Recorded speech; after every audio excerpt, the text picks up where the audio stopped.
My name is Kailash. I am an atheist. My question is, why do Muslims believe that Jesus is born without any biological father when there is a Quran says that Allah says that He is the originator of heaven and earth? How come He can have a son without any consort? We asked the question that Muslims believe that Jesus Christ, peace be upon Him, was born without any biological father. But the Quran says, how shall Almighty God have a son when He doesn't have a wife?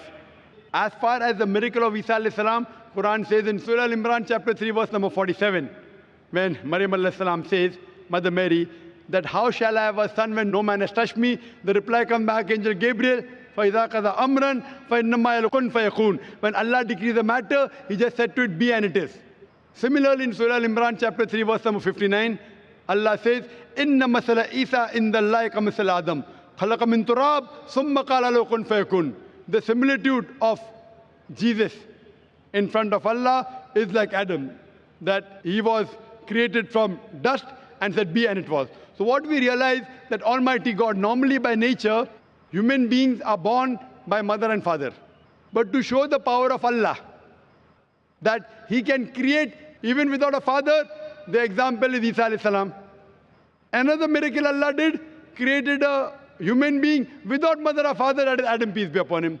But the verse of the Quran saying that Almighty God doesn't have a son, neither does He have a consort, neither does He have a wife. And furthermore, Quran also says that if Allah begot a son, say, I would be the first person to bow down to Him. That doesn't mean Allah has a son. It's saying that there's no question of Allah begetting, because begetting is an animal act. It is functions of lower animals of sex. That's the reason Allah will not beget. Allah does not require a wife also. Wife is required by us human beings. Mating is the function of no animal of sex. So these verses of the Quran, that if Allah has a son, I would be the first to born, is negating that Allah can never have a son. Neither does Allah require a wife. So these are concepts of the Quran trying to say, don't belittle Allah by saying Almighty God has a wife or has a son. It is not the dignity of Allah, who is so gracious, to have a son or to have a wife. Wa akhiru dawana, alhamdulillahi rabbil alameen.